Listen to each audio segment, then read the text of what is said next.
Can a computer that costs less than a fancy new smartphone actually deliver the goods for a modern creator or gamer? Well, that is the $1,000,000, or in this case, $400 question. Today, we're putting this super budget-friendly PC build to the test to find out if it's a hidden gem or just a painful compromise. We are going to push this thing to its absolute limits. First up, we're throwing a heavy-duty professional 4K video editing workflow at it. Then, a demanding 3D render. And finally, we'll see if it can find its sweet spot in the fast-paced world of esports and the gorgeous, demanding landscapes of modern AAA games. So, what's actually under the hood here? At its heart, we've got an AMD Ryzen 5 5500 CPU. It's a solid 6-core processor, which is a pretty great standard for budget multitasking these days. We've got that paired with an NVIDIA RTX 3050 with 6 gigs of VRAM, a card picked specifically to hit that magic price point while still giving us modern features. And for memory, a single 16 gigabyte stick of RAM. Now, that little detail, single stick, is going to have some consequences we'll definitely dig into later. Okay, let's dive into the deep end first, with the toughest challenge, creative work. This is usually where budget systems really start to show their cracks. We're about to see if this PC can handle pro-level software without completely buckling under the pressure. And our first test is no joke. We're in Adobe Premiere Pro editing a native 4K 10-bit 422 video file. Okay, so what does all that jargon actually mean? It means the file has a massive amount of color information packed into it, which makes it incredibly difficult for a computer to process in real time. It's the kind of stuff a pro videographer uses, and frankly, it's a brutal test for a build like this. And yeah, the results pretty much speak for themselves. For smooth playback, we're targeting nearly 30 frames per second. But as you can see, the machine is only turning out about 19, and what happens when there's a gap like that? You get a ton of dropped frames. 185. Look, that is not just a number on a chart, that's a choppy, stuttering mess when you're trying to edit.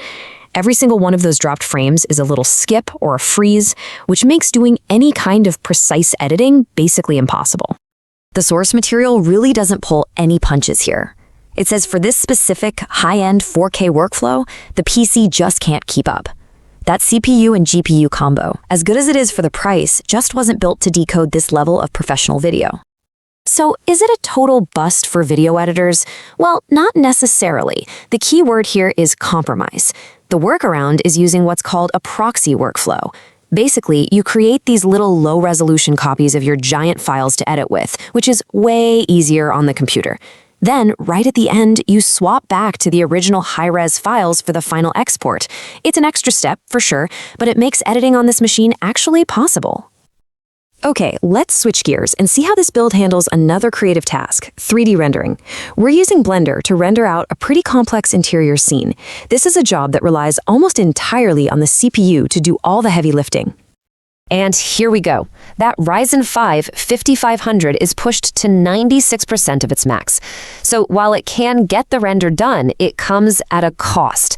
The entire system just slows to a crawl. You can't really do anything else while it's working. So yeah, it gets the job done, but it's going to demand every last ounce of the PC's attention to do it. All right, after a pretty tough time with creative work, let's pivot to where this PC should really feel at home, esports. These games are all about high frame rates, not crazy visual effects, which is just perfect for budget hardware. We're firing up Counter-Strike 2, one of the biggest competitive shooters on the planet. And we're not pulling any punches. We've cranked the settings all the way to maximum at full HD resolution. Let's see if we can get an experience that's both beautiful and buttery smooth. And there it is. This is a huge win. The PC is consistently pushing over 100 frames per second, sometimes even peaking above 140. For anyone gaming on a common 100 Hz monitor, this is more than enough for a super fluid, responsive, and competitive experience. Just a fantastic result. But here's where things get a little weird. When we drop the settings from maximum all the way down to low, the frame rate, it didn't really jump up that much. We got a small boost, yeah, but not the giant leap you'd expect. So what's going on? What's the bottleneck here? The culprit is that single stick of RAM we mentioned earlier. This PC is running in what's called single channel mode. Think of it like a highway for data between your RAM and your CPU. With one stick, it's a one-lane road. By adding a second stick to run in dual channel, you open up a second lane, effectively doubling the bandwidth. In games like CS2 that lean heavily on the CPU, that extra bandwidth is the secret to unlocking those ultra-high frame rates. All right, time for the final trial. Modern, graphically intense AAA games. This is where stunning visuals are king, and it's going to be the ultimate test of that RTX 3050 and, you guessed it, the art of compromise. Let's just set our expectations right from the get-go. To get playable frame rates in the latest big-budget games, you're going to have to get comfortable with using low, or maybe even the lowest graphic settings. Compromise really is the name of the game here. So in a super demanding game like Black Myth Wukong, we have to lean on upscaling tech, and that gives us a choice. We can use NVIDIA's DLSS, which generally gives a cleaner, sharper picture with less blur when you're moving around, or we can use AMD's FSR, which lets us turn on frame generation for a huge boost in smoothness, but maybe at the cost of a little image clarity. And the performance numbers really tell the whole story. With DLSS, we get a very playable 60 frames per second. But by flipping over to FSR and turning on frame generation, we leap all the way up to over 80 FPS. So the choice is yours, really. Do you want better image quality, or do you want that extra smoothness? On this PC, you have to pick one. So after putting it through the ringer, what's the final verdict? You know, this machine is a true master of compromise. It definitely struggles with that high-end professional work, but it absolutely shines in esports, and it can totally handle modern games, as long as you're willing to tweak those settings. So let's break it down. Who is this PC actually for?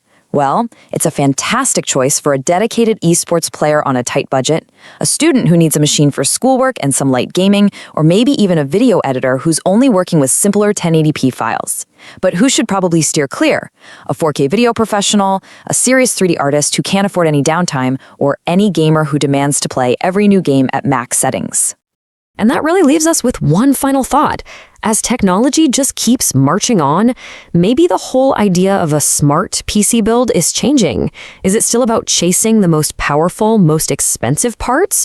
Or is it about being clever and choosing the right parts and the right compromises to perfectly fit what you actually need and what you can actually afford?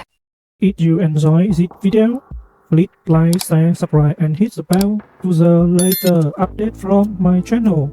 Thank you for watching till the end, and see you in the next video.